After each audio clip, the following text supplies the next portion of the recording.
Hello, friends, and welcome to a discussion about American Fail in sort of a podcast format.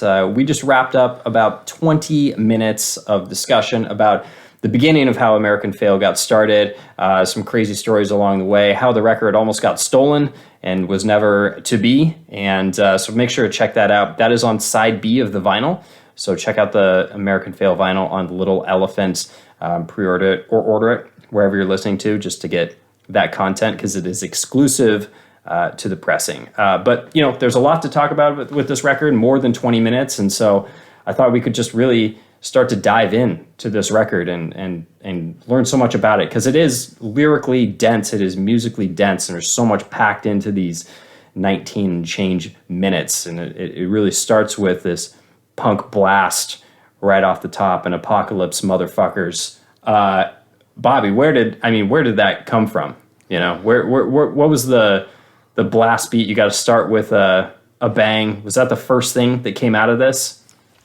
Yeah. So everybody knows Midtown, right? We played some shows with Midtown, and those guys were awesome. And I actually became pretty good friends with their drummer Rob Hitt, and they had this song that was going to be the first song of their record they were putting out, and it was called Armageddon Motherfuckers. Yeah. I thought it was like such a cool name for a song, and I can't remember. They ended up changing the name of the song. It didn't end up with it. I think it's just called Armageddon or something. It's on the last record, right? Yeah, exactly. Record. Yeah. Forget what you know, right? And so they didn't actually keep the motherfuckers in there, and I was like, I'm gonna fucking do it. And so that's where I came up with the name for this. And it was just kind of like I wanted it to be like a shot across the bow, you know, like I just the punk beat has like it just became such a thing that had like a stigma when, you know, we were in the scene in Gatsby's American Dream. You know, when we started, we were like all punk beat all the time, and that was just kind of what we'd carried forward from the bands that we grew up on, you know, all the Fat Wreck bands, and you know, as we started becoming more, you know, popular in the scene and attracting label interest, we kind of started seeing the writing on the wall that the punk beat wasn't the way to go forward anymore. So it started kind of, you know, becoming less and less common in our songs, and then it just went away completely. And this was it was really fun because, you know, Casey kind of got me all hyped up to start writing a punk song, and so I was like, fuck it, we're just throwing the punk beat in there, let's fucking go. It's awesome, man. It's great. I'd known for a long time that Bobby had to compromise his vision. What does that mean, you bitch? Oh yeah, we kind of skipped right over the introductions because we did it in the first half of it. Hey, they don't know who we are, Scott. They gotta figure it out. They don't know what this is. It's not labeled. They're going in blind. They need to find out who that little bitch's voice is who said I compromised my music. You're listening to Bobby Darling. Bobby's like, people just didn't think it was cool anymore, so I'm right there with them, you know. You know what? It's funny because back to the Midtown thing is Gabe from Midtown sat us down and was like, you guys got to stop playing the punk beat. He's like, it's like ska. I mean, he's like, hey, it was cool, it had its time, but you keep playing that, people are gonna think you're the guys in skateboard shorts and big shoes like doing pogo jumps. You got to stop playing the punk beat. And we were like, fuck, we got to stop playing the punk beat. Dude, that reminds me of an interview. What's Jared's name in Silicon Valley? What's the actor's name? Oh God, he's so funny. He had this. I was real quick, but he had this story. He was on like Letterman or something like that, and he's telling the story about he was really trying to do the fedora thing, and he was walking down New York City street, and he like comes to a stoplight, and this like black car pulls up next to him, and the window rolls down, and the guy leans out and goes, "Hey, how about you lose the hat?" And then rolls the window up and just keeps driving. And he's like, he just said he threw the hat away right then and there. That's amazing. What a good story. I mean, that's it. The punk beat was the fedora. Yeah, it was. But I mean, and of course, the first time you sent that to me, I was like, "Fuck yes, let's go." This is my upbringing just coursing through my veins. This is what's missing. It was gone. I mean, but political punk like that doesn't really exist. That, like, you know, the kind of skate park mid '90s Fat Wreck, you know, that it just doesn't exist in the same way anymore. You've got a lot of like gutter punk and gang vocal punk and stuff, but that style is just not around anymore. I was all about it. Yeah, it was, there was kind of this like through line for the record that we wanted to kind of resurrect that vibe and that spirit, the, message music that really wanted to challenge convention and challenge the way people think. Like I remember as a kid, I didn't know shit. I grew up in a pretty liberal household, but I didn't really know much about politics and why I felt the way that I felt about this. I hadn't really thought about it or reflected much. And listening to Propagandhi, How to Clean Everything, Let's Talk More Rock, like really helped me figure out my worldview and helped me kind of put it into words, because I knew how I felt about stuff. I knew that I knew how I felt about racism and homophobia and like all of it, but I hadn't really put it into words. I hadn't like verbalized it, and that music made me feel confident in what I believed and made me feel very fuck you to people that were opposed to it, and so we wanted to kind of bring back that kind of spirit. Yeah, it must feel kind of cathartic in a way, right? That you've had this upbringing that's always kind of been a part of you, and then finally you get to have an opportunity to exercise that arm for yourself. Yeah, for sure. I mean, I think that's what, it's what everybody in music does. It's like, you're trying to be David Bowie, or you're trying to be Fat Mike in our generation, or you're trying to be, Mark Hoppus for another generation, or you're trying to, be Chris Conley from Saves the Day. It's like all these, it's like your heroes, you're just trying to be them, and then eventually you become yourself on the way. And it's, I don't think like American Fail doesn't sound like Propagandhi. I mean, there's obviously like, or No Effects or any of them. You hear all of their, influence in there, but it's its own thing, and that's cool. Like those bands grew up listening to other bands that they were emulating, and we were really proud and happy to wear those influences on our sleeve. It was a neat experience. Bobby's a huge fan of Arctic Monkeys and the Strokes and Killers and all those bands, and like there's that infused in this that you wouldn't normally hear in like a punk rock song, and like the transitions between those kind of parts it works really well. And I've gotten that feedback too from people who have listened to it. They're like, this is crazy how you're diving into these different genres in rock music, and it just works. It never like felt super. I've gotten that feedback too, and I've seen it like online and stuff. And I'm always just like, what? Like, because I just like the music that I like, and I write the music that I write, and it's like.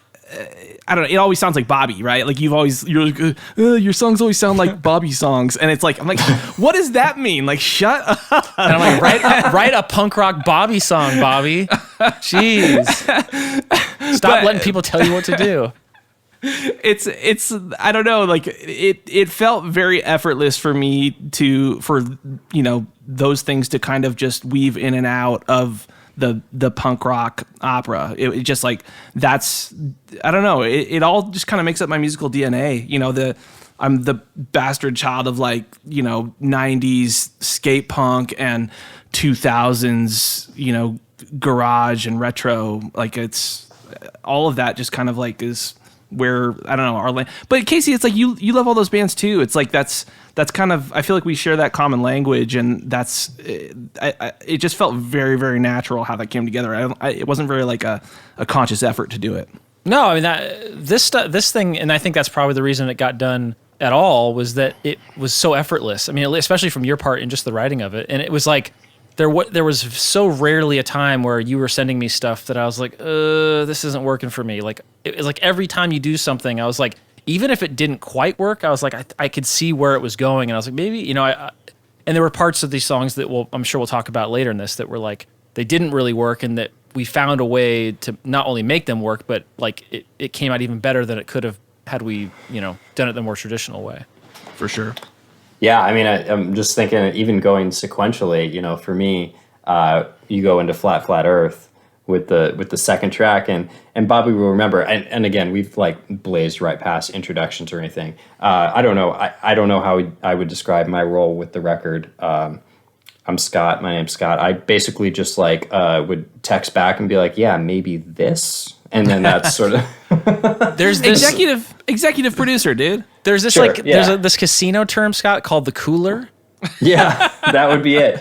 And this was one of those things in Flat Flat Earth to add sort of a little something or a little extra flair to the front end of the song, because you came after, like right after this blast of just punk madness, and then it sets a thematic tone for something that really comes back around in the song later. But I just wanted like a little more energy at the front of this. And Casey, those little clicks that you added in there, I don't know, how'd you do that? I don't even know how that happened, but it works so perfectly to sort of transition the song into the next part.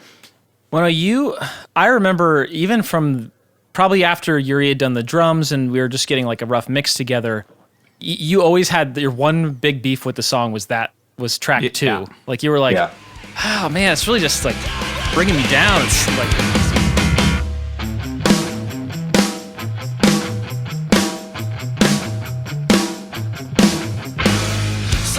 And I actually tried a couple versions of it where like the drums kept like, like a fast on beat, like dun dun dun dun dun dun, dun, dun, and going, and it didn't work. Or we tried some claps. I wanted to double the guitars. Remember, I was like, just do it. Yeah. Well, which is what we ended up kind of doing. Like I did like a little delay on it that made it sound kind of like that. And then I was like, well, then let's try to come up with like a stick clicks thing. And I believe I pulled the stick clicks from... Who's the drummer for Mute Math again? What's his name? He's the. I don't know. He has a sample pack on one of these companies that I use their sample packs from, and he's got like cool percussion and things like that. And I just took a loop of it and then chopped it up and made the rhythm fit with whatever the guitar was doing and threw it in there. It was cool. I was into that because Weber was bitching about the start of that section for like a year. I know. It never bothered me. It never really bothered me. Me neither. It felt to me like we were transitioning into like a Weezer hash pipe kind of thing, and when you were suggesting the double, I was like, well, this sounds like fucking Dragon Force, like, and I was like, God, get the fuck out, Weber. And it sounds like you. But I was strumming, man. What do you think? I was surprised when Casey came back with his interpretation of your note on that, because it was the delay. It's not a slap. It's just like a quarter delay on the right hand picking part, and then those clicky things. To me, it felt like something from Arctic Monkeys' Favorite Worst Nightmare record, just something that they would do, and so I was just like, fuck yeah, this is great. This feels like a segue into some of the different flavors we're going to introduce. We've just done like punk beat, and now it's like, oh shit, they're doing this stuff. This is cool. Yeah. Yeah, that change came really late too. I remember like that was one where we were trying to wrap it up, and I was like, it's so good, release it, but also do something here. I'm so stoked the way that movement kind of comes, and it kind of transitions, I would say, into what is the closest thing to a single there is on this in Zuckerbird Ex Machina. I mean, that's kind of like it. We broke it out into tracks to have a little fun with the track naming, and then also make sure that there's individual tracks to play on Spotify and stuff, and that's kind of like minute 14 of it, as close as you can get to a little movement and self-isolated part, wouldn't you think? And it should be noted, we never intended to break the song up into multiple tracks. Like when we did it, like it was just one song. Yeah. And then I don't even remember why exactly we did it, but it's cool. Like I love that it has. I think names. it's so we can make 7 cents instead of 2 cents. I think that was the. You better believe it. For all the streaming. We're gonna get dozens of dollars for this record, man. We're gonna make tens of dollars. So Zuckerberg has probably my favorite production thing that I've ever done on anything. And it was there's a section in that where the lyrics that Bobby wrote are like it walks through the different generations of physical media, and it says I think I'm reading right now. It says like it goes to Laserdisc, then VHS, then DVD, then Blu-ray, and then finally the lyric is replaced by nothing at all, which is like a reference to streaming now because you don't actually own it anymore. On each line, I degraded the. It's pretty subtle, but on each line, the sound is degraded. So like on VHS, it sounds terrible, like a really old shitty MP3. And then when it gets to DVD, it's a little clearer. Then Blu-ray is a little bit clearer. and then nothing at all. It's like back to full quality again. It's like I was really proud of myself for doing that. Just like a laser disc, placed by VHS, placed by DVD, placed by Blu-ray disc, placed by nothing else. It sounds like a fucking VCR at one point. Yeah. It's pretty crazy. Replayed by Blu-ray disc. That song too has some of my favorite. We talked about it a little bit on the vinyl. Go buy the vinyl. It's really cool. There's a lot of cool discussion. Plus, it's a song on vinyl. You're gonna love it. The phrasing. We talked a little bit about the like interesting phrasing that came out of some of these lyrics, and all their data to the right-wing Republican Russian trolls. That's just such a funny way of going about that. I was in the studio when you sort of worked out how to do that. That part's just one of my favorites. Yeah, I mean, I'm sure there's going to be a lot of lines that come up and stuff, but it's, I think that the overriding, thing to me, Casey, and you, when you started like weighing in on stuff was just trying to make you guys laugh. Like, I wanted to communicate like heavy hitting ideas and like really challenge, some things. And, but there was this like real important, like the spine to the whole thing was like it had to make you guys laugh. Like I wanted there to be this like absurdist element to it, and that part just felt very like fucking funny. When it was like the right wing Republican Russian trolls or whatever. Right-wing Republican Russian trolls. It's like stupid smart. Like it's fucking dumb and absurd, but it's like, yeah, that's pretty cool. I couldn't agree more. I this song has to have like some humor to it, and like it's all the way throughout. It's like even in this section when the robots that take your job away, and then it's like just a vocodered out like the next line, and it's just meant to be it's meant to be just silly and like fun, and like a lot of the samples and weird shit I throw in the song, it's just hilarious. Like there's an eagle screaming at one point in the song, and it's like, dude, it's the Stephen Colbert eagle basically. Yeah. Like, it's so funny. I laugh every time. There's another part where Casey threw in like this. It's like the T-Rex roaring from Jurassic Park, and it's just so funny. It's like oh shit, they're about to rock, and like the T-Rex roars. It's so stupid, and I love it.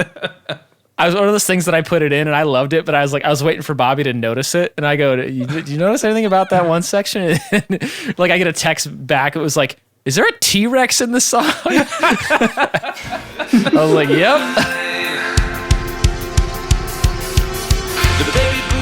But that was the fun thing, and that's like part of the spirit, though, is that like just like what I'm like trying to make you guys laugh with the lyrics is like you were doing shit like that. Like there's a fucking like Street Fighter sample in here somewhere where he goes like Sonic Boom, and like when you threw that in, like I just fucking laughed. I was like, this is so stupid and amazing. Like I love it.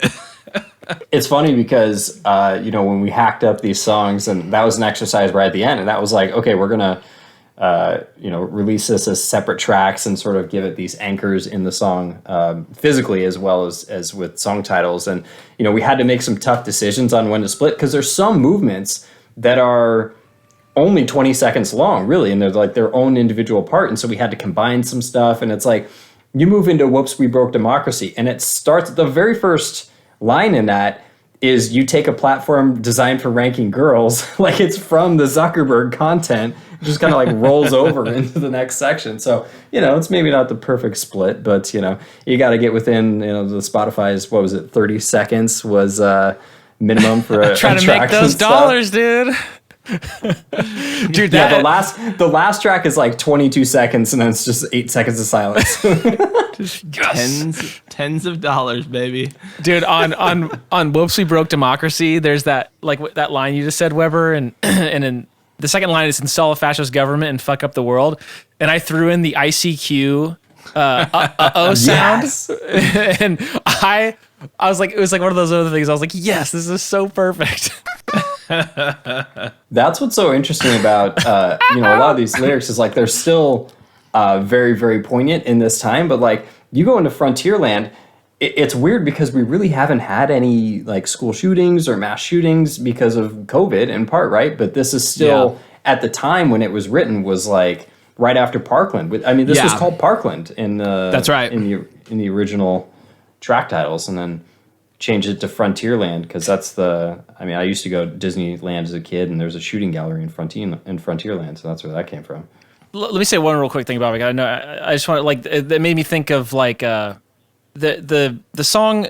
There was a song later, or a section later in the song, that dealt with a topic that had kind of like what you're saying. It's like there hasn't been a school shooting in a while, and it's like that topic, it had kind of like died away from the limelight of what was going on, and then things that happened in the real world, it came right back around again, and it was like completely relevant again, like in the time of us making this record over the 2 years. And it's like, I understand, like, this is like, these shootings haven't been happening as much, but it's like, it still is. I mean, it's going to happen again. Oh yeah, no doubt. And like, we don't just like wave away a desire for gun reform because there hasn't been. I think that the line where we determined that kind of stuff, because Casey pointed out, I feel like there was a line about Marco Rubio in this section at one point, because he's from Florida, and all this shit was going on, and he was like, we can't get so specific topically that this won't be relevant when that person's not relevant anymore, and so it became a matter of, we've got to drill this down to the principle, and speak about it, not like a metaphor exactly, but in that sense where, we aren't completely topical, so that this thing holds water when that's not in the zeitgeist anymore. And the thing is that, like, this section that was, written, inspired by what happened in Parkland, it's still completely relevant. We're still sacrificing people, because of political posturing. We're not actually using government to better people's lives and to, solve problems, which is what it's supposed to be there for. It's like, we're really just trying to own the libs or own the right-wing people, and we're not actually doing anything. And this section, to me, it's like, even without shootings and stuff, it's like, it still feels super relevant, just at how just expendable we treat humans. Like, we see what's going on in Texas right now. Whenever you guys hear this is during this crazy winter, polar vortex that's just ravaging Texas, and their power grid is down, and there's just people dying. There's people freezing to death. There's disabled people that can't get help. There's all this shit going on, and like, Ted Cruz is fucking flying to Cancun and saying that it's because some of the wind turbines froze up. It's like, it's this like ineffective. Our government is just a joke. Like, the whole system. It's just.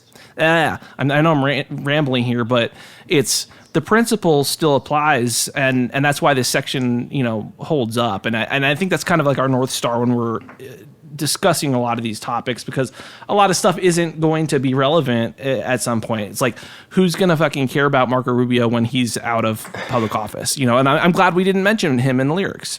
I'm glad we didn't mention Trump either. It was a conscious decision too. It was just like, I almost didn't even want to give him the attention in any sort of way. It's just like, I'm so glad that we never name him. It's like, because he's.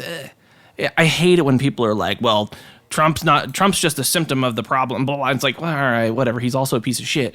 But it's like, it is something where, like, I don't want to give more oxygen to that fire. Like, he's fucking Voldemort. He is he who should not be named. It's like we persona non grata. Like, we shouldn't fucking mention him. It's like, let's discuss like the core, issues and the cognitive dissonance that we're all just like okay with. That it's like, oh, it's okay to, that poor people are dying, and that black people are being murdered by police, and that, all these things are happening. And we'll just, as long as I can continue to live in comfort and have my streaming platforms and my, buying shit on Amazon that'll be here in like 6 hours, then I'm really not too bothered by that, because my comfort hasn't been disturbed. And it's like, that's the kind of stuff that, we should be diving into. And feel free to edit all my rambling later. It'll be like what was the character's name in The Simpsons? Poochie, when he just gets edited out. Doesn't he go to space? Bobby returned to his home planet and died on the way.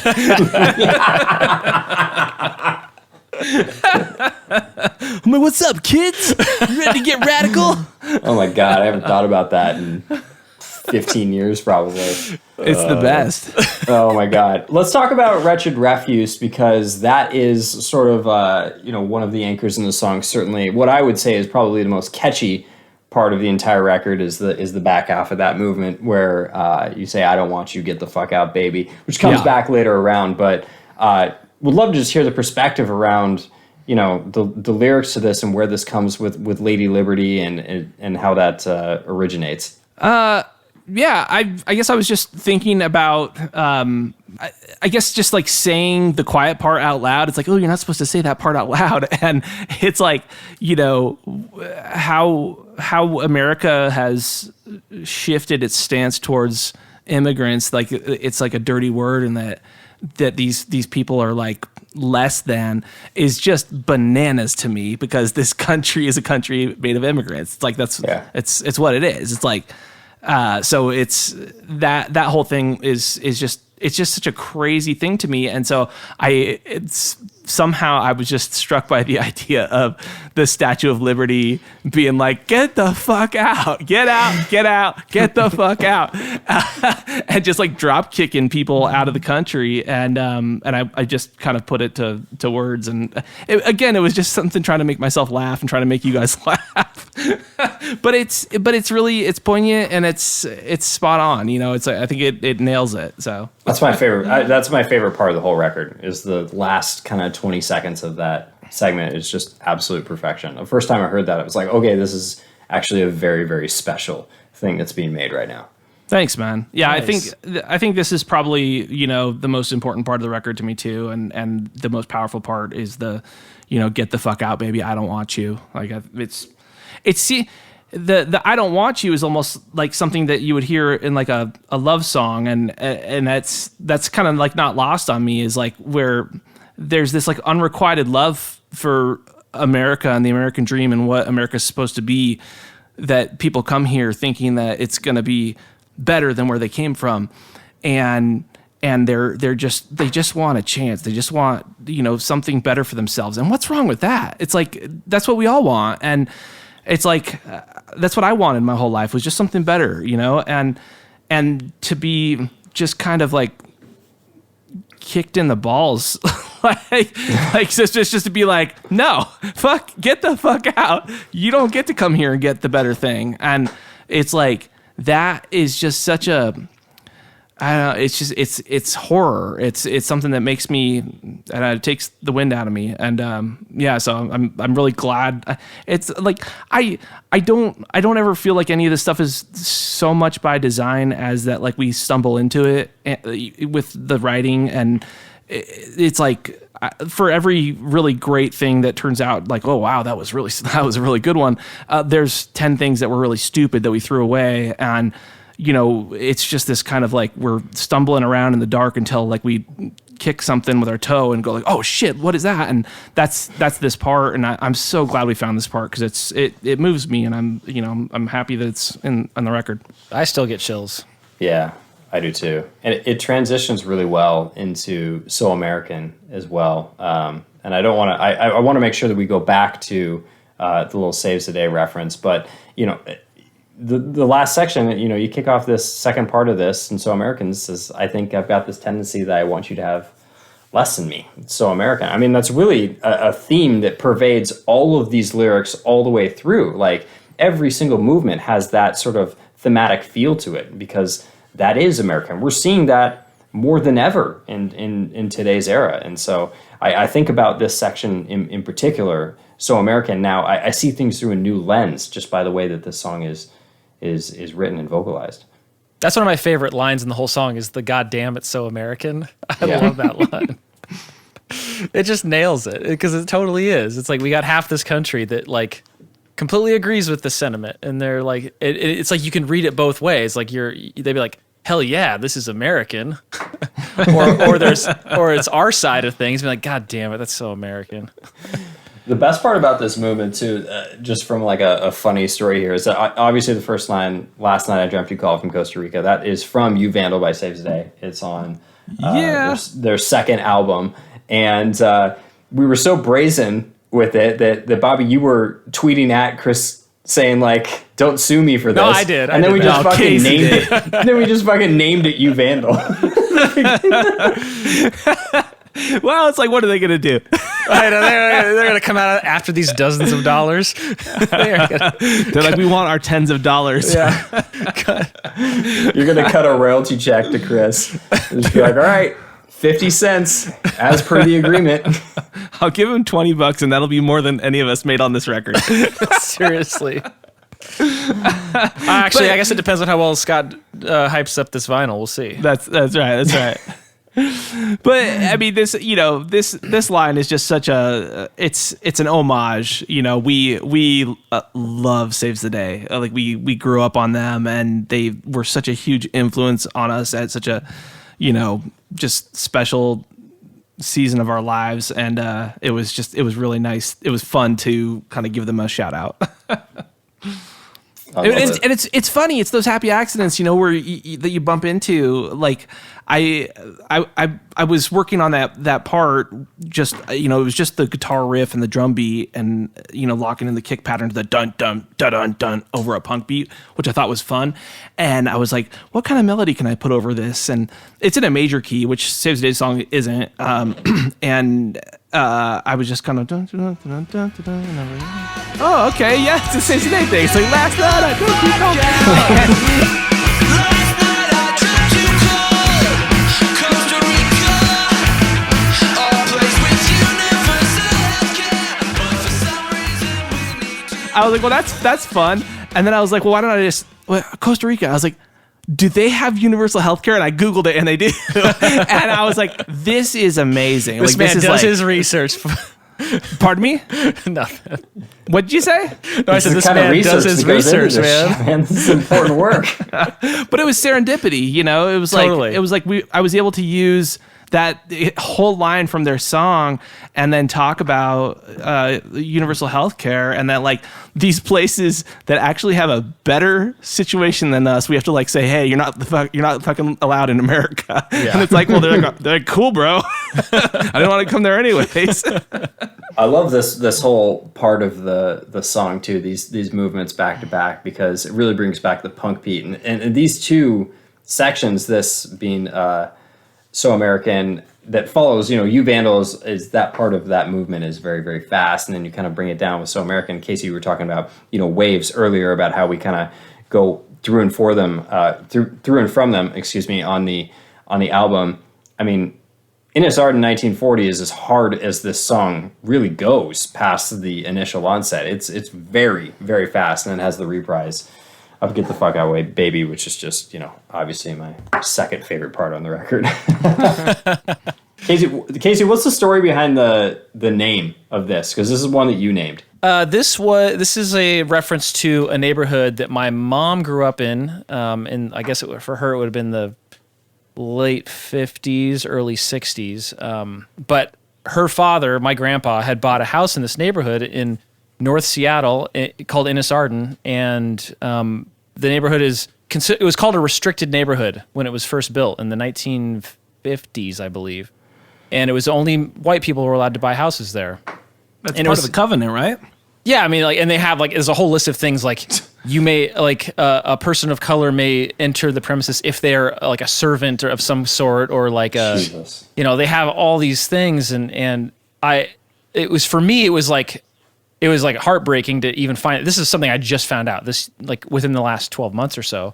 And as all the rioting that was going on, protesting that was going on over the summer and earlier in 2020, it got conversations started with, good conversations that I had with my family that I never had before about equality and equity, and then finding this out, and it sparked a whole new conversation with my family, and it really was hurtful, to me, to find out that I got some, there's some problematic things in my past and things that likely, not even likely, like definitely have benefited me. And like we've talked, there's part of the whole conversation that's happening right now is just like generational wealth and like generational, like that's something that I have 100% benefited from. And I can't deny it. And it's something that I think about actually quite often.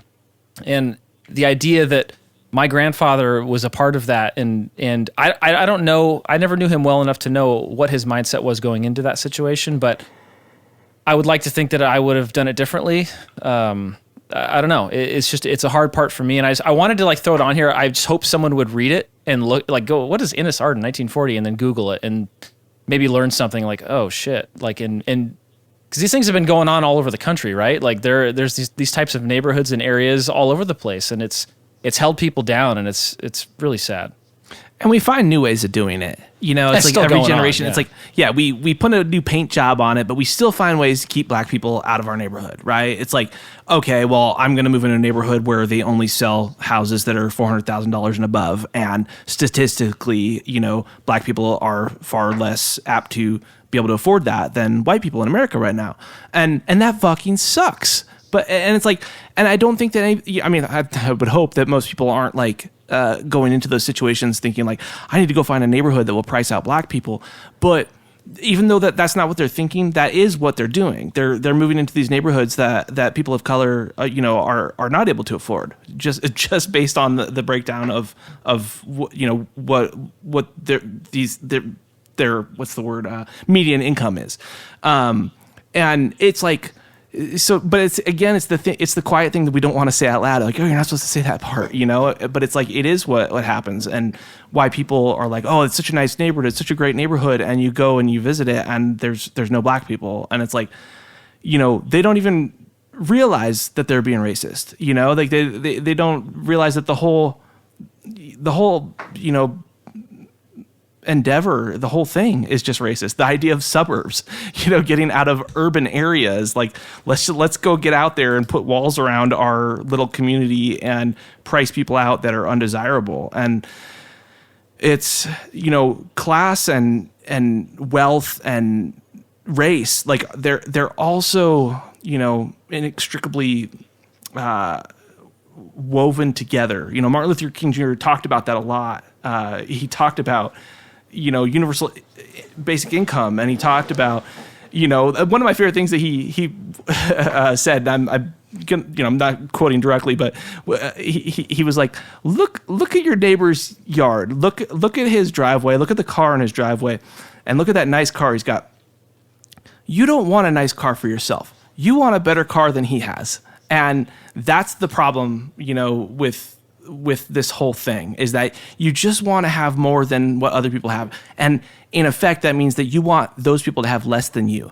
And the only way that whole enterprise holds up is by making sure that there is somebody to be on that side that is the we have less than you side. And that's black people, and it's people of color. And I don't know. So the Innis Arden thing is like, maybe we're not allowed to have covenants anymore and like all this kind of stuff, but we find other ways of going about it, and it sucks. And like, we need to be cognizant of it. And it's like, I hate the fucking, people being like using woke as like some sort of a slander or something. And it's like, it's important for us to be cognizant of these things and to like be present and be aware and not just live in our privileged bliss. Like, I don't know. So yeah, I digress. You digress, but it's really what happens thematically with the record next, which starts to focus on God and Dunning-Kruger and Team America. I mean, you talk about some of those beliefs and certainly how they relate to things that are done in the name of God in this country, over the years, and certainly still a huge part of half the country right now, right? Doing things in the name of God and in conservative beliefs. And I mean, where does this come from? It's interesting thematically, this part of the record, because, it's not necessarily a lash out at God, but it's a lash in the way that people use him to justify their actions. Yeah. Yeah, 100%. I mean, it's I don't know. We don't really get into any kind of crazy theological stuff about like whether or not God exists. Like it's more of, I think it's more of like the idea of, flags and the things that, these big symbols that you kind of make part of your identity and use to justify your actions. And it's to me it's like if you're like claiming that God is on your side when you're doing all these terrible things, then like I don't know, it's kind of a cognitive dissonance to me, where it's like, well, what does that mean then? You look at these lyrics, and like I point out that genocide, manifest destiny. I mean, this is specifically about indigenous peoples. These first 2 points, slavery, and then once we've established our country, going into other countries when they're not playing ball the way that we want and toppling their governments, which we've done repeatedly. And it's like, I don't know. Like, does God have our back in that? Is that like, that's how he rolls? He's like, yeah, let's go, America. The whole thing just seems a little wonky to me. Well, it's the weaponization of religion, right? Like that's really what we're talking about. Can you explain the Dunning-Kruger effect? Because that's something I'd never even heard of until you wrote it in the song. Yeah, me neither. So Dunning-Kruger is it's when somebody has a completely unfounded sense of confidence in themselves. Like they think that they're like super smart and really, really good at something, and they're not. But they have this like just crazy bananas sense of confidence. And this comes into play with the Dr. Drew Baird song title, because it's John Hamm's character from 30 Rock, and he's just like this complete moron, but he's got like this sense of confidence that he's just like the man, and because he projects that, people buy into it. Like they're just like, oh yeah, he's the best, until he like cuts off his own hands and has hooks for hands, and like he's just doing all sorts of I don't know. So I was just thinking that if God's real, then he's got a real bad case of Dunning-Kruger, because he thinks he's infallible and makes this book about how awesome he is that everybody can call on, and he's actually doing some pretty shitty things. Team America is that's probably my favorite section, because it just hits this like absolute like pinnacle. Like when I think it all comes back to God line is just like the song just like soars right there for me. I get chills every time. I'd say like after we get past all of the God stuff and Dr. Drew Baird, this is sort of like the halfway point of the record in Pathetic Aesthetic. You kind of remember when we were going to change the world thing there, and then Casey, you dropped in that thing about back to your regularly scheduled programming, and then off comes soaring into the second part. Was this always sort of positioned in this way? Did this section move around at all? Because it really does sort of split the song into halves. I do want to talk. I think we should talk a little bit about the Pathetic Aesthetic section, because it is like, it's not lost on me that like Bobby and I have like gone on and lived lives that are like, we're kind of talking shit about the types of people that we ended up becoming in certain ways. I mean, there's like, it's true. Like, and it's tough to even reconcile that. Like, we just talked about Ennis Arden and stuff like that. And it's like, I recently moved into a nice neighborhood, and there's guilt there that I don't know how to deal with. Like, I don't know what that means. And like, I wouldn't call myself a racist like Bobby did, but, I think the takeaway is it's learning and understanding and accepting that this is the reality. Like I have friends of mine that I would say lean on the more conservative side of things that just don't believe that this exists. They don't believe that having a restricted neighborhood is affecting a minority, 10, 20, 30, 40 years in the future. Like they just they don't see it that way. You're going to pull yourself out by the bootstraps just like I did and just like my pa did, and then we're going to make it work. And it's like, man, life is 50% luck, and it's like it's not. If you're going to say that you're responsible for everything good that's ever happened to you, it's like it's not true. Like you lean on other people. We all lean on each other to make it through all this.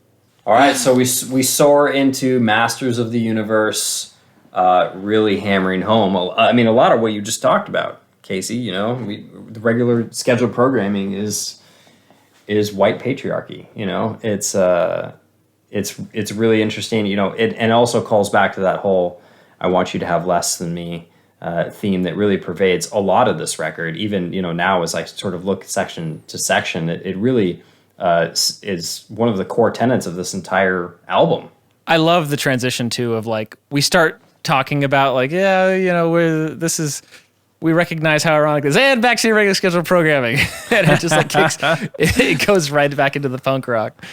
It's funny. I remember you saying that, hey, we need to like call ourselves out at some point, and that's where pathetic aesthetic came into play, because it was straight up. Casey was like, we can't just be sitting here like pointing fingers at people saying, then you did this and then you did this. I remember in Masters of the Universe, the kicking, climbing, clawing, consuming. I don't know how many takes I watched you do that, Bobby, when you were tracking it, Casey. It was the consuming, that little bridge to it. Probably like just separating the U and consuming into its own. We had to throw another consuming. Consuming. It's so stupid. I love it. I love it when we do stuff that's like so dumb and awesome. Like the consuming is like hilarious to me, and the fact that we like voice that note right there, because it's like this. It's a very like odd change with the chord, and we're voicing the third there, and it's like consuming. It's like so dumb. It's like, let's really point this out that we add an extra syllable to consuming. That's what makes it great. Those are my favorite parts of the record. Like I said, I said they just anchor the record, because when you get stuff stuck in your head, those are the things that you think of. It's not the lyrics that are like everything else that just kind of flow. It's like, oh, there's a quirk to this that makes it hook, you know, and the record's just full of those. And right before that, I threw in a He-Man sample. Yes, dude, for Masters of the Universe. And pitched it. I had to pitch it to the key of the song. So He-Man didn't actually. And I think I lined up the timing too. So he's like singing in time. I have the power. I still laugh when I hear that. That stuff, it cracks me up, because it's like you throw that stuff on there without like, there's never like a hey, I'm gonna put a sound clip here or something. It's like I'll just get like a bounce, and then I'll be like listening to it, and then like 10 minutes into the song you hear fucking He-Man singing, and it's like Casey's fucking crazy. I would say more of that stuff stayed in the song than was removed at the end of the day. Like it would always be like, you'd side eye it and be like, I don't know about this. And then after a couple listens, you're like, we kind of got used to it. Like the song establishes pretty early on. I think the first sample is the Street Fighter sample.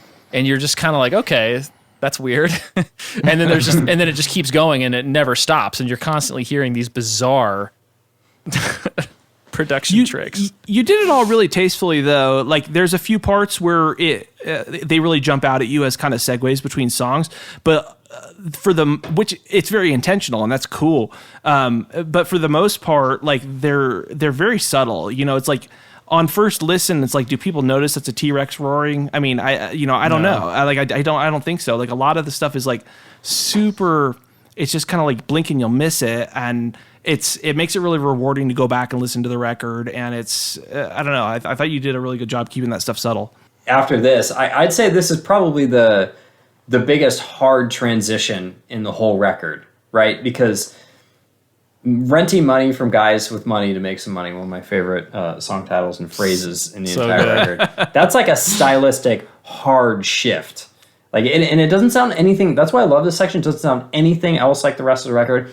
It's not punk rock at all when it first starts. Excuse me, Bobby. Where did that kind of come from? I mean, it doesn't sound. You talked about making music that sounds like Bobby. This section doesn't sound like Bobby. Really? It's this part I feel like was kind of maybe I was doing my spin on like Vampire Weekend a little bit. Totally. There's distorted guitars, and it's still, to me, it feels very, kind of punk, dance hall punk, The Police a little bit. Like, yeah. It's not ska exactly, but there's this kind of like, pick it up vibe to it.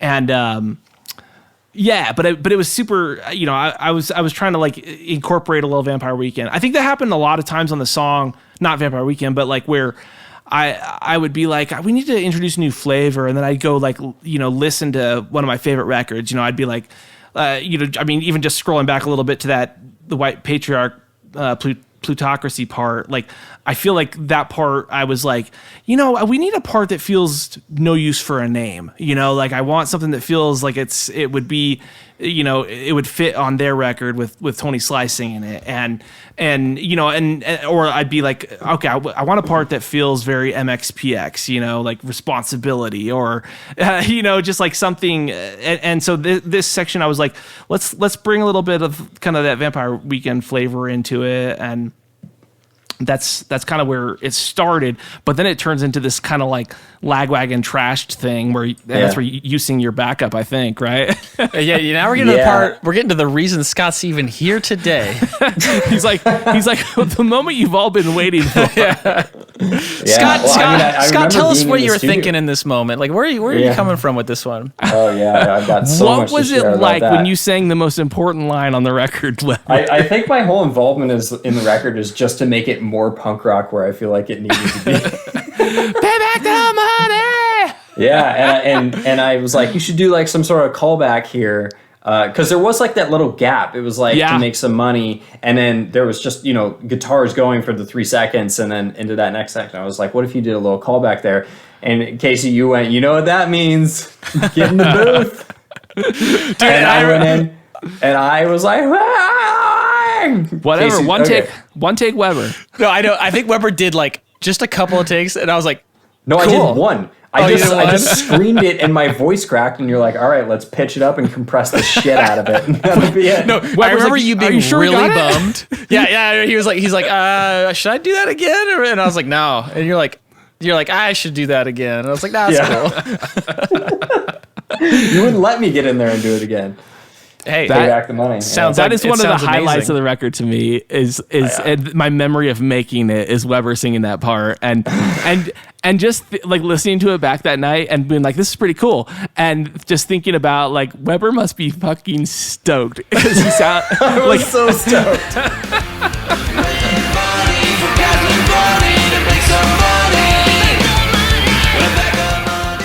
Well, he is the only guest vocal on the song, right? Yeah, that's the only one. Yeah. damn, Weber, you got beach I and didn't bees, sing on bro. Casey's got his own backgrounds in there low, like all over the place. You never know. You're just pulling stuff out of your bank of samples forever. There's probably stuff on this record that was on like a Daphne Loves Derby record in 2005 or something that you're reusing. Another high point on the record is, again, like another hard transition where you go 80 cents on the buck, and then there's the sort of slow back down into So American. That transition right there, and I remember being in the studio when we were doing it, was unbelievable the way that these two movements kind of came together to call back to what was happening before. It's brilliant. You know, that just reminded me that like Bobby had done, when we did the song, he had demoed the whole thing. You know, the whole thing had been demoed out, and we have a famous, not a famous, but we have a thing we call demoitis, when you listen to something 100 times and you get attached to how something sounds, even if it's, you know, it's not the best. You're used to hearing it. And there was a couple of lines that Bobby did that on the demo that we never got nailed just right for the final. And one of them was that line you just mentioned. What made me think about it is that the buck line, you know, and the other one was the goddamn It's So American line. I kept your original demo vocal for that line, and I kept your original demo vocal for that 30 cents on the buck line too. 80 cents on the buck. You wish it was 30 cents on the buck. Fucking misogynist pig, Casey. He's like, well, hey, women get 30 cents on the buck versus men. So Look, you can't be guilty about everything. You know, you got to pick and choose. well, this was a second, you know, or I think just the second part where I started hinting at this on the White Patriarch plutocracy piece, which is patriarchy, where I wanted to address some, you know, kind of gender issues and that's kind of what led us into this. Like, we hint at it a little bit earlier, and then we're talking about money, and just it's a fucked up distribution of wealth in this country, and then it segues into 80 cents on the buck, and that's like a whoa, where did that come from? And then we go into this section where it's like let's fucking just call it what it is. So American. Again, this is one of the phrasing things that works so well in this song too. Just like the I don't know how you want to get. There's like a staccato to the start of this. Hold up, I stand up when I be. How does it go, Weber? That sounded just like you. Why did I sing this record? We have this guy right You here. you shouldn't have cut me off after Pay Back the Money. I had more to give. I had more to offer. Are you sure one take is enough, Casey? It's gone to his You head made now. it so indistinguishable that it could have been your daughter that sang it. One of the, I mean, let's move into Want to Hear More Shit, which is another one of my favorite sections, and also a favorite part of being in the studio when we were recording this is sort of the stuff that you did with dropping out the guitars and just going bass and drum only, and then bringing it back up, and sort of it gives this movement a little bit more character than I think that it would normally have. I just loved how he did that. You want to talk about that? That was Casey. That was 100% Casey. What did I do? You stripped out the I think the second verse of this whole this is the swing part that kind of feels like a fast version of Everybody Wants to Rule the World. Dun, dun, dun, dun, Yeah. dun, dun, dun, dun, dun, dun, dun. And when it says until 1920, there's only the bass. Yeah. That's it. Yeah, you peeled like the part just kind of felt like it like repeated twice, and it was cool. It felt like a cross of like Strokes and Tears for Fears, but it wasn't like I don't know. There wasn't like just like a moment where it was like, oh, this is the moment. And when it was interesting that this was a part where you didn't have to add stuff. You actually took stuff away, and it really made that point drive home. And I was just like, that Casey's pretty Want good. to hear more shit until 1920. Only black men can vote in this fuck country. Well, it's also something that like, and again, like when I talk about this stuff, it's like we stumble into this stuff. Like, this isn't by design. It's not like I'm like, oh, I'm so smart and I did this. Oh yeah, I'm so good. Like this was something that we, were able to stack these ideas on one another, where we're talking about the 80 cents on the buck, and the fact that I have a penis means that I'm statistically going to end up making more money than women make doing the same job, and that kind of stuff. And that leading into this part is it was just a really nice opportunity to be able to, I guess because we were thinking about this as one song and not like an album of songs, we could just be stacking ideas that would like lead into the next idea and support that idea. And Yeah. this thing, like, should it be any surprise then a generation who doesn't understand consent? It's like, it all ties in, it's like the way that we treat women, and the especially with what Me Too has highlighted the past few years. It's like we do have a generation that doesn't understand what consent means, and it's like, well, can we really be that ignorant and that just fucking stupid to think that has no ties to the fact that we pay women 80 cents on the buck, that we, only decided to let them vote 100 years ago? It's like, it's all fucking tied together. It's all part of the same thing. Like, we have to, I was talking earlier about, how it's important to be cognizant, and which is woke to some people, but like, we also, I think it's like a responsibility of a human being to take a holistic view at these things and not compartmentalize them. These things are all connected. Yeah. Everything we're talking about in this song is connected. Like the way that we treat and subjugate women, the way that we treat people of color, like all of it. It's like it's all part of the same thing. It's like we're talking about the same thing, and it's sometimes it feels like whack-a-mole because there's so many fucked up things that we're doing, and it's like how can we ever fix this? But I think that the first step is just like being aware of it and just trying to like be cognizant of it and cognizant, for the three of us at least, of our privilege that we have as, straight white males. like that's the very bare minimum that we can do, and I think that just making that commitment to being cognizant of it, that leads to actually living a different life, being better about it, being an ally, like, yeah. So anyways, I am really, really proud of this section and how it turned out, and the stacking of ideas that kind of led to this part. It reminds me, and it's a little bit of a tangent, but just like what you just said kind of sparked this idea of all the little things that we do to hold down people. Like, and they may seem trivial. And what comes to mind is just like Native Americans, like the fact that we've called them Indians forever. Yeah. It's like, and Yeah. just that term. The Cleveland baseball team just changed their name this year. Yeah. Like it took that long for it to happen. Well, Washington football team this year. Like it's actually unbelievable. But The Chiefs played in the Super Bowl.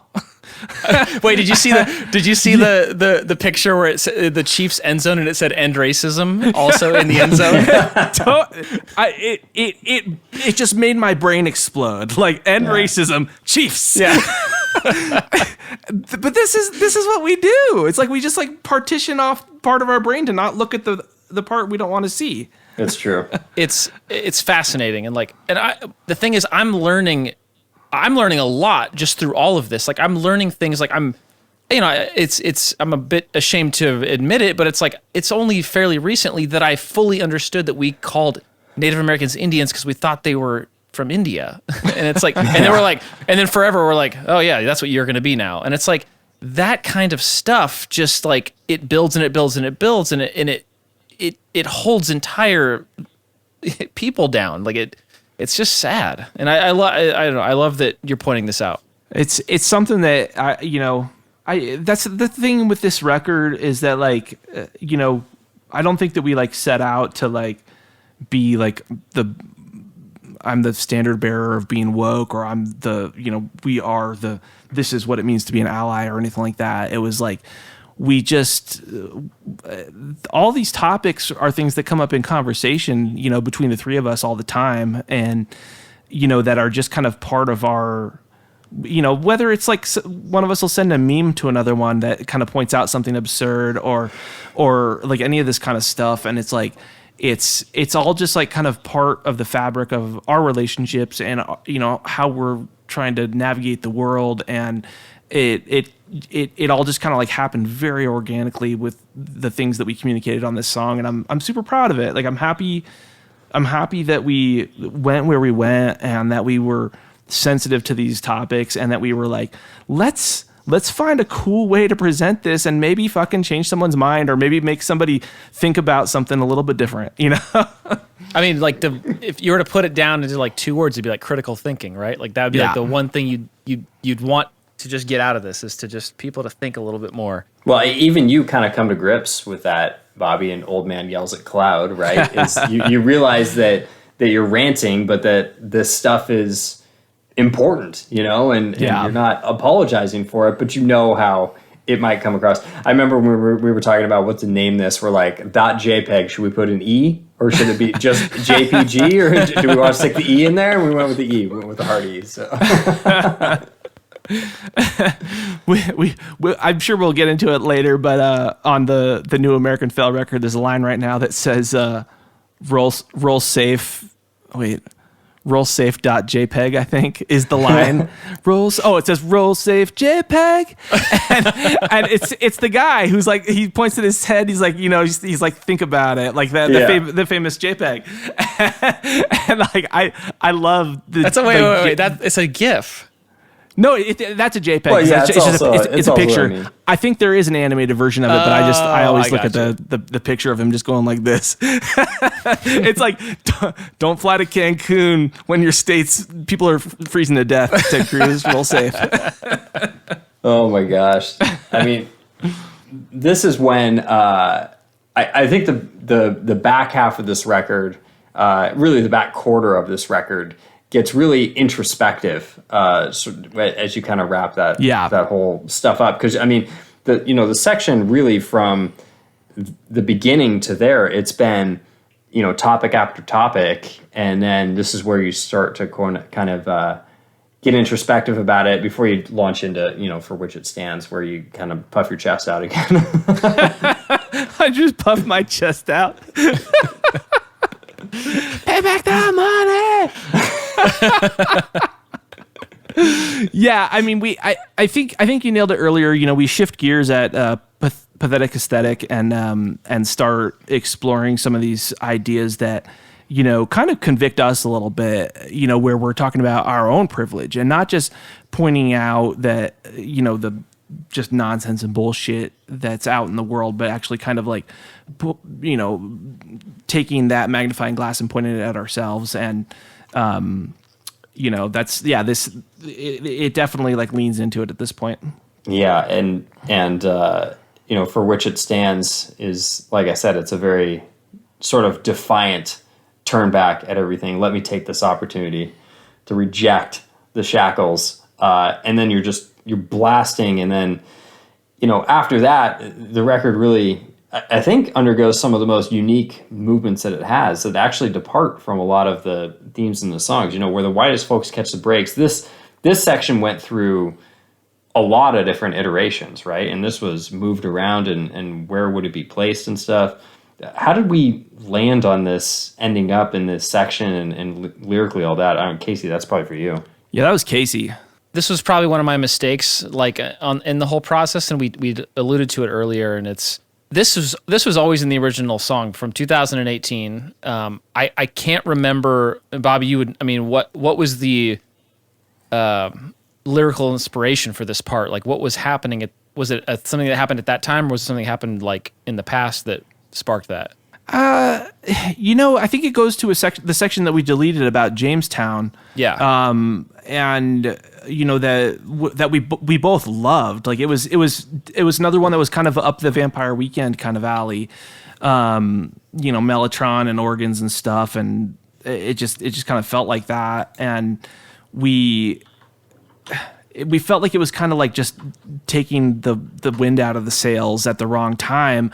So we decided to excise the section from the song, but then we were left with this part that was kind of a, like we were talking about stacking ideas. It was an idea that was stacked on top of that, which then kind of, led us to this place where it's like, does this section stand on its own without Jamestown? Like, what do we do? Yeah. And we tried it several different ways. Like that is, it's all coming back to me now. But yeah, the For Which It Stands section is just this like massive blast. Like I put a sample in there of like a crowd cheering when it like hits that like second tempo change just before the end of that section. Yeah. And it's just this like massive thing. And then it was dropping down into Jamestown, and the section that no one's heard, but it's like it's a much softer section. And coming after the where Whitest Folks Catch the Break is that real drop down, American Fail. And so there was this like real powerful, then down, and then really powerful again on the where the Whitest Folks Catch the Breaks, and then back down to American Fail. And it just felt like too much. And so when we took out the section that we're calling Jamestown, it left us with this one last section. And we're like, and for me, I was kind of like, are we going to tackle a whole kind of another subject that, and not really give it its due? Like, yes. And so it kind of bothered me that we weren't like fully fleshing it out, even though we had. It was just like it was more of a thing of structure that had taken it out. And so we actually it was gone from the song for quite a while, and then 2020 happened, and it was kind of like, you know what, and it's like what we were talking about earlier. It's like these are timeless in a way, unfortunately. And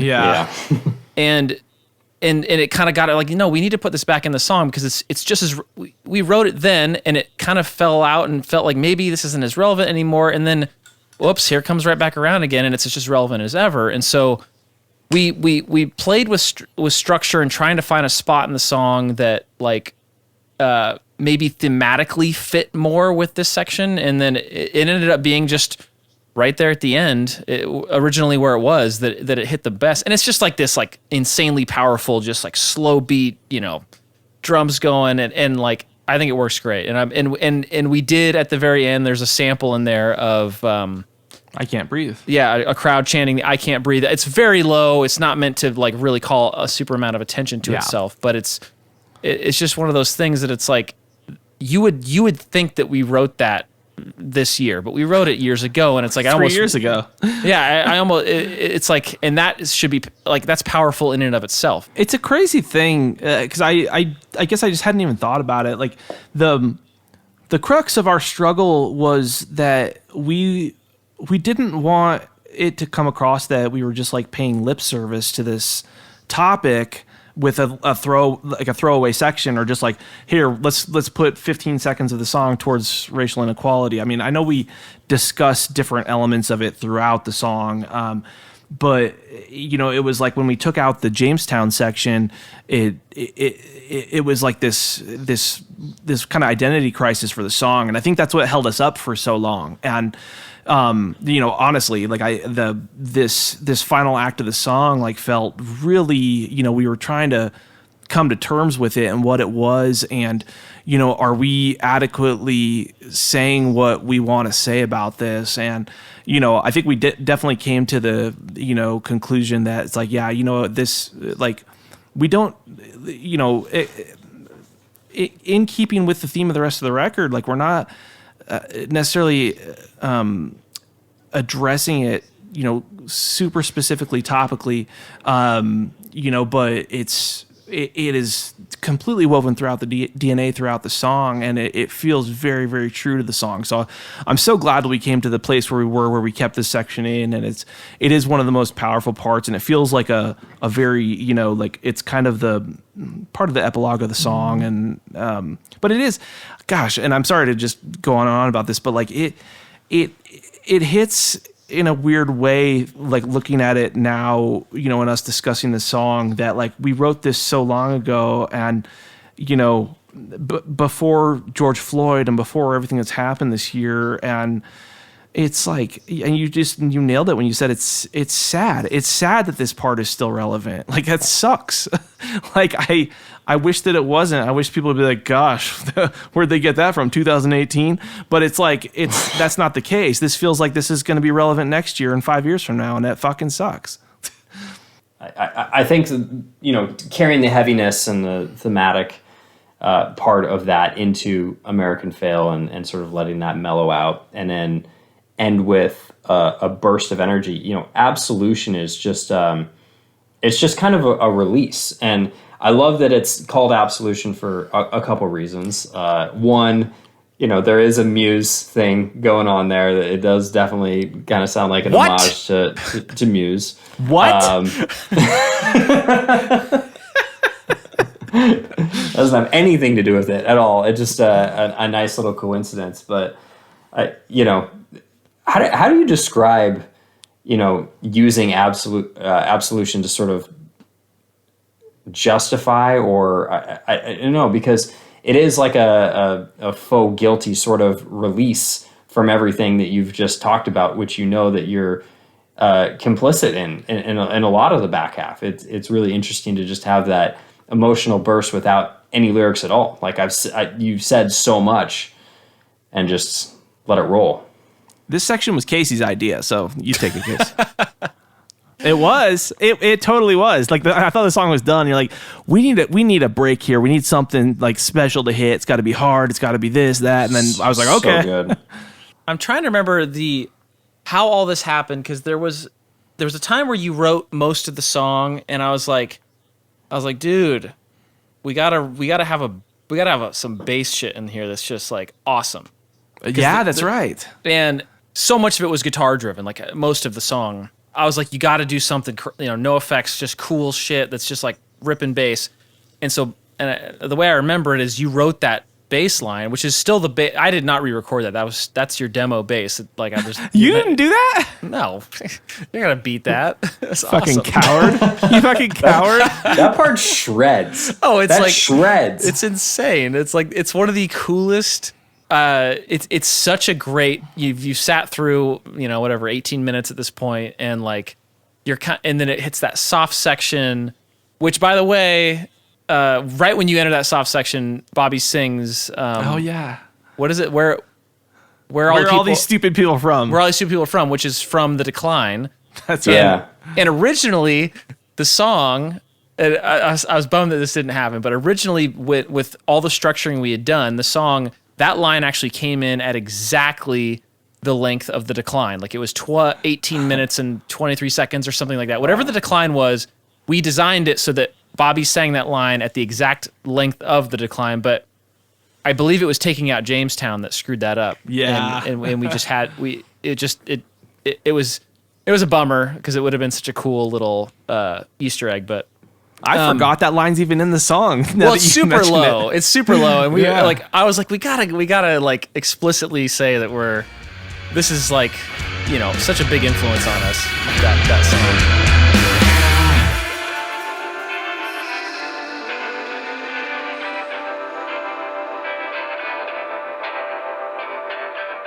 But the bass line happened, and I believe the bass line went right into the very end of the song, the last track, which would have been Fourth Horseman. And I was like, man, this bass line is building and building and building. It's like, I feel like we need a release here that's just something. And I did not have the Muse idea. That was you, because you and I, this is probably the one thing that you and I did together on the whole record, like in the same space. I remember doing it. Yeah. Yeah, we were at my place, and you were like, all right, load it up. Let's just let's try to do something. And we started going with it. And I think I had an idea for something. I believe it was probably like a halftime lagwagon-y thing. And then you're like, actually, I got this other idea. And you're like, do that drum beat, like, a Muse kind of a thing. And then you just ripped this guitar and bass line over the top of it. And I think those were all original. I don't even think I messed with those either.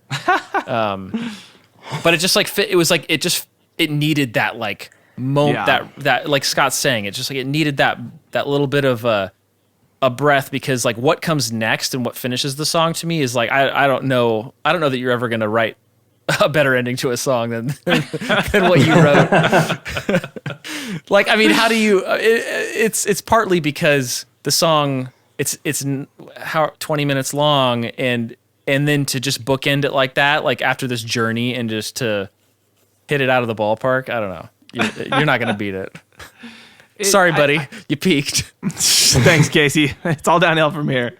No, Weber, I like you pointing out that we called it Absolution. Like I literally haven't. It never even occurred to me that name could be more than me just going like, it sounds like Muse.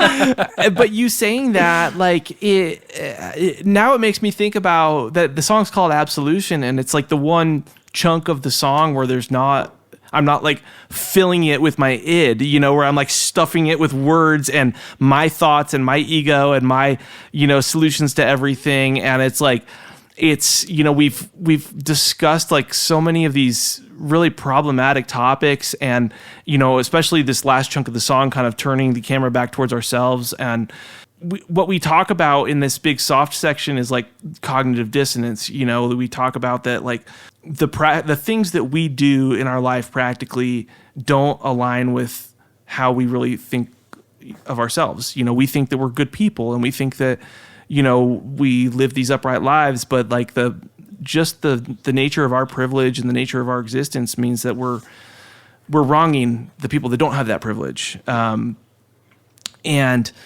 it's like we absolve ourselves of that every day. Like we forgive ourselves of it. We make it as far away from us as black is from white. It's something that we don't even struggle with. You don't wake up in the morning feeling guilty about your privilege. You just are like, wake up and you bitch because your internet isn't faster, or like whatever. And it's like, I don't know, this idea of like, that section kind of representing the sonic absolution of the whole thing, and that absolution is part and parcel to our cognitive dissonance, is that's powerful. So I think you just made the song better. So good job.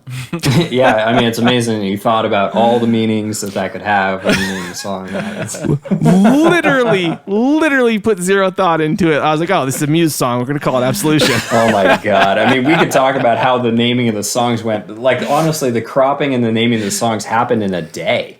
It happened in a day, right? It was just you and I being like, we got to get this thing out the door. Or I me knew being Weber like, was excited "Finish about this it." thing. You did, because I know, that was the most painful Weber's part. gonna do it all. Dude, I was just over it when I think Casey was the person who told us that we had to have it be split up into tracks. And I was like, fuck, like I don't want to come up with song names and like have to type out lyrics in like all these different files and stuff. And I was like, God. And like, I literally would have just given up on putting the record out at that point. But Weber got like really gung ho. This He's like, no, we close. can do it. He's like, we can do it. Let's just name the songs. It's gonna be fun. And like, that was literally the hardest part of the whole record. You were dragging at the end. You're dragging. And then I was like, all right, I'm going to name all these tracks. And then you're like, well, I don't really like that one. I only weighed in on a few that you named that I wasn't into. You came up with a lot of really good names. What's your favorite one you named, Weber? I mean, for me, like, it's the personal connection. I love Frontierland. That meant a lot to me because I have so many memories of, going to that sort of Western shooting gallery when I was a kid, and, you miss a target and be like, you couldn't hit the broadside of a barnyard and the whole thing. And so when you talk about having a shooting gallery at Disney, I'm like, I lived that life. Like, that's a special memory for me and my dad. And just to put it in the lens of this song in this context just meant, something so different to me. So I love that one. That's awesome. I think I look at through the list of names and I think that's like one of the best names on the record. I mean, you nailed it. I was so surprised when you like threw that out there. I was like, that's great. That's so clever. It's like, it's really good.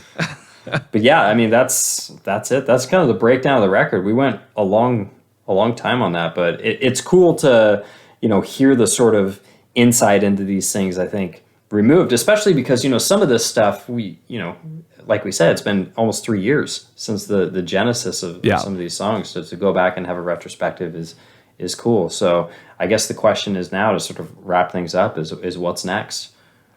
We're not done. What are you talking about, Weber? We got a lot to talk about. What? We got to talk about the release of the record. That's true. No, Okay. we should take a few minutes and talk about Weber's involvement in this whole thing because I had always had it in my brain that I wanted this to be released before the election. It was never that firm, but then and I think I conveyed that to you in some way, and it came around, 2020 and just all the shit going on, and like things slowed down with Bobby and I just collaborating on the song, but you kind of came in and were like, hey, what's going on with the song? TikTok. What are you guys doing with this song? And I was like, I don't know. We're trying to get through it, and because there's a lot of changes we wanted to make at the end, and honestly, like you staying on top of us and just being like, keeping us marching towards a deadline, like this would have may never have happened because had we missed this year, I don't know that we would have felt necessary to even release. Yeah, I appreciate all the hard work you put into it and just kicking our asses and making us do it because I don't know that it would have happened without you. It's a tough thing, like just as my role in it, which is just kicking out riffs and just spurts of like writing stuff that I think is funny and then send it to you guys, go, look how clever I am. Like that is all, even though it's work and it's a lot of time goes into that it's so fun for me. Like that's like just, it's effortless. It's like I'm having a great time. It's like better than playing video games. It's better than anything. It's like this is the best. And the other stuff is just like, it is so soul killing to me that we wouldn't have put this record out. Like if you what you did was just like monumental to me. Like I just, this record doesn't exist, without like your input and the just God, like even just forcing me to like participate in naming the songs. Because when I found out we had to split it up into tracks and like I had to come up with names and stuff, I got so discouraged, and I was just like, I think you ghosted me for like, a few days. I was just gonna like kind of like be slow to respond to text for a while, and then Casey will just start leaving me alone about it. and you just like, you know, yeah, I can't say how much I appreciate what you I'd be did. like, Bobby, I see you tweeting about the Avengers. Yes, Absolutely. Answer my text. Or fucking posting like Twilight tweets and stuff. Like, yeah, you know that I'm like online and I'm not working on this, and literally this record wouldn't have gotten finished if you hadn't like gotten involved and just like fucking smacked me around a little bit. We should, in the liner, in the artwork inside the vinyl, there should be like we just screenshot all the text of Weber just being like, guys, where are we at? What's going on? Need the lyrics, guys. Need the lyrics, guys. Yeah. Need the lyrics, like over and over again. Casey, need the WAV files. Need the WAV files, Casey. Dude, so Yeah, and I mean, still doing it. Get this vinyl out, right? I know. It's been, This definitely would not happen without you. Let's you know what I want to talk about is just literally I thought the record was dead multiple times, where like when the sessions got stolen out of Casey's car, and then, you know, when we took out the Jamestown section and got stumped and just kind of like walked away from it. And I mean, there was just like so many times where I was just kind of like, ugh, I can't, you know, I just can't. And then, you know, Weber got involved and just like beat the hell out of us and was like just getting stuff done. And we finally got it to the finish line. And the fact that the record actually came out on election day was such a serendipitous moment for me, like where, you know, I was sitting there just, we all were just on pins and needles watching the election unfold, watching the ugliness unfold and the craziness and the conspiracy theories and just all of it. And our record is finally online and all this feedback is pouring in and people are texting and tweeting, and there's like all this like really rapturous, you know, not to, you know, toot the horn, but like feedback to it, and how everyone felt it was so timely, and they are so smart for getting this, you know, planning it for it to be this day and stuff. And it's like, well, I didn't really plan it this way. That's so true. I mean, I think we submitted it for like digital distribution or whatever 3 or 4 days before, and it was like, oh, what's up? It just happened to be like November 6th. Or whatever. No, well, it wasn't quite like that, but I had reached out to Equal Vision, and I was like, I'd done a bunch of records for them, and I was like, hey, can you guys do me a big favor and just put our record out? You don't have to do it under the Equal Vision name, just get it on streaming services and whatnot. And they were happy to do it. They're like, yeah, sure. And they're like, here's what we need. And so, you know, that's when we're getting all the tracks together, and I'm like, okay. And I sent them a note. I go, hey, it would be awesome if we could get this put up like on or before election day. And they're like, you know, they're like, because they were like, this takes 6 weeks. They're like, this is gonna take 6 weeks to do because we do this, and this. And I was like, just bypass all of it and just throw it up. And because one of the questions that we had, or I had, was, so I had to take this one song that's seamless, chop it up into 22 tracks, and hope that there's no like pauses or pops and clicks between those tracks. Like, yeah, I did it on my end the way I thought it should be done, but I didn't know once it got uploaded if Apple or Spotify does something weird. And I was like, here's what we're gonna do. I'll get a notification that it's live, and then we're going to listen to it. And if it's messed up, we're just not going to tell anybody that it even exists. and I remember you sent it to me at the end too, and you said to both of us, and you're like, all right, listen through this and make sure there's no pops and clicks. And I was like, I've heard this fucking song. It's great, but I've heard this fucking song like 400 times in the last 20 days. Like, I couldn't even like muster the energy to be like, are we sure that this doesn't have it? Like the most pivotal, important moment is one Sandy pass. And I remember I listened to about like 4 minutes of it, and I was like, they're probably all fine. yeah, I didn't listen. I know just you texted, didn't "Sounds listen good, to Casey." No, but like, I just could not give a fuck at that point. I was so like just spent, God. and it's so funny. I will say though, and like to add to what Bobby was saying about it though, like it landing on election day, like we did want it to hit before then, but like the fact that it landed that morning, I personally, and I think you guys were too, is like it was a stressful day, and like Yeah, it Yeah. was. it was like such a nice reprieve from like what was actually going on, like, and I think not that we're reaching all that many that many people, but I think it was also nice reprieve for some people that actually got to hear it on election day and like just be like, all right, here's something totally that's taking my mind off of Yeah. all this insanity, and that actually meant a lot to me. Yeah, I agree. That was it. Like, I have this really, I mean, obviously because things turned out well, but I have this like really strong sense of nostalgia thinking about election day and the record launching that morning and all the feedback pouring in and just all of it. And it was just like, it was such that sense of kind of relief and like this makes it feel a little bit better. It was such a strange thing. I'm never going to forget that day. Well, the launch was fine too because we really came out of nowhere with it. Yeah. I mean, I think the Twitter was created like on election day, and there was like no like, hey, there's a new project that's coming. Like, check out this segment of the song. Like, it was nothing. I mean, it just dropped, and it was really only friends and family that knew about it before then. And then all of a sudden, it's like, all right, let's exercise all the channels that are available. Like, get on the Gatsby's, Twitter and tweet about it and stuff. But it had a ton of organic growth. I mean, I remember looking at the play count after just 3 days and being like, wow, that clearly spread a lot more than we thought it was going to in the first few days. Yeah, and it's a fun thing that is how it was, and that like none of us gave like zero fucks about like any kind of like making money or like it like being cool or like anything. It was like we literally did this because it felt like something that we wanted to do and that was like important to us, and it just I don't know.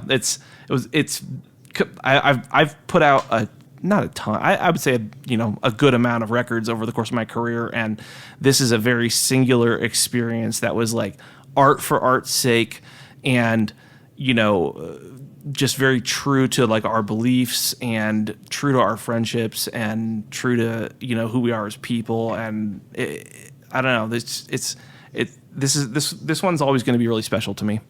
Well, Bobby, I think you even said it to me, was that this is the best attention you've ever gotten from anything you've done. Yeah, 100%. Like, people came out of the woodwork that you're like, what? You care about punk music? It is so strange where like I've put out I've put out tons of records. I mean, Gatsby's put out like, I don't know, 5 releases, I think 6.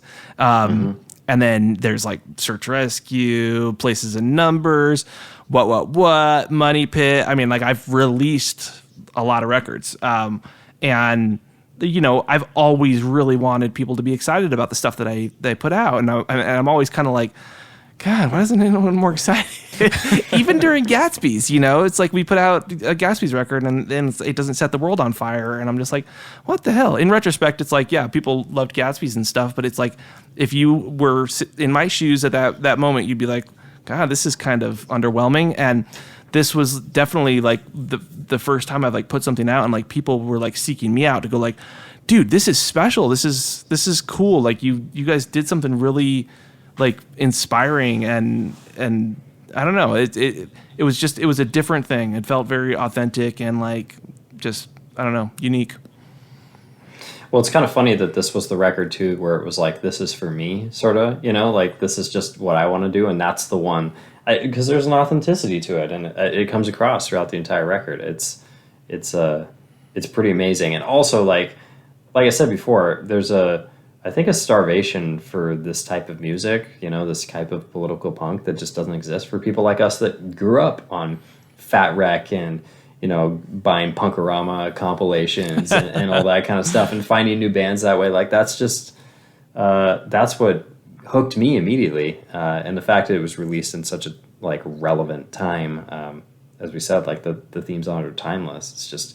It's pretty amazing. It's so special for me. I mean, it was I think one of the things I kept saying is that you guys have to put this out because I need to put it as number one of my album of the year list, and it's been there for 3 fucking years, and I can't not talk about this record anymore. Like, I need to send this record to my friends, and I'm not sending record to my friends anymore because there was something that happened with a band back in 2004 or something that, you know, maybe got me in some trouble. So.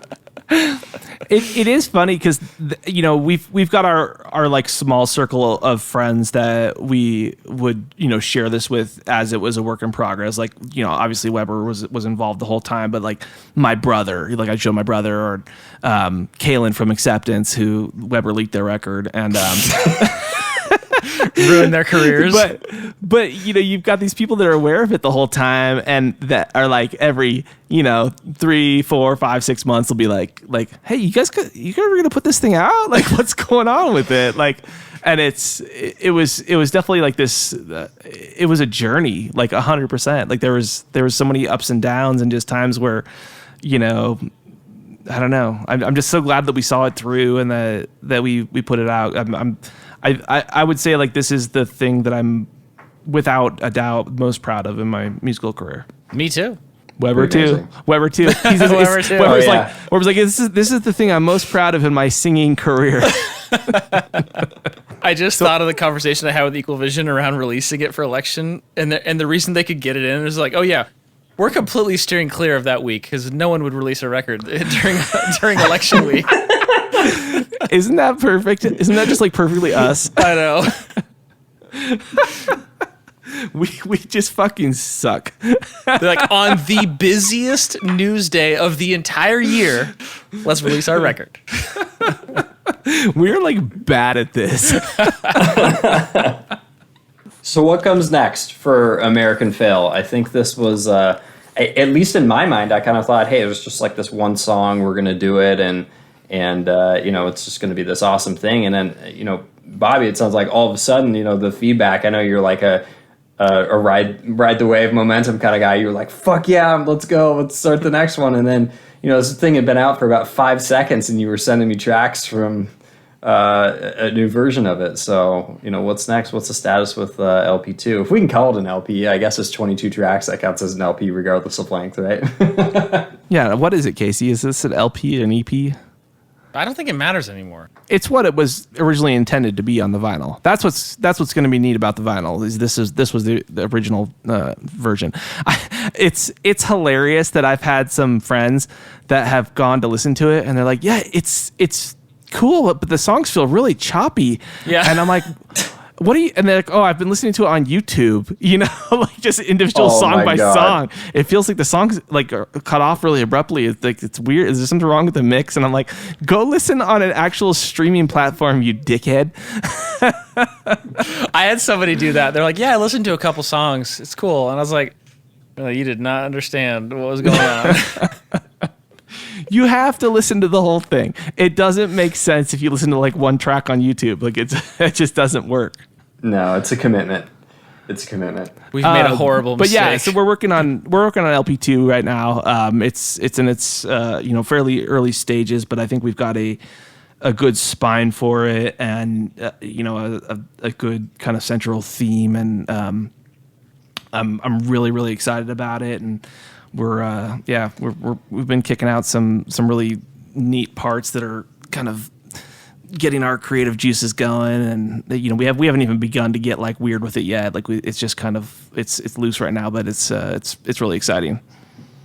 I think that's we're that's good. it, man. It's been such a, you know, for me personally, like it was an honor, and you know, it sounds corny, but like it's just an honor to be a part of something in any way that's this special. You know, being just a fan of so many bands for a long time, and it, you know, it's weird. I randomly found this week that I used to use an AOL Instant Messenger program that was called Pigeon, and Pigeon used to automatically save my chat logs and conversations. And so I went in there. It was an old hard drive that I archived, and I have conversations with both you guys from 2004 and 2005 of me just like geeking out, being a fan, you know, just like it's wild. So to, you know, some 15 years later be able to be a part of all this stuff and actually be able to contribute was such an amazing thing, because this is my favorite thing I've listened to, in years and years and years and years. And,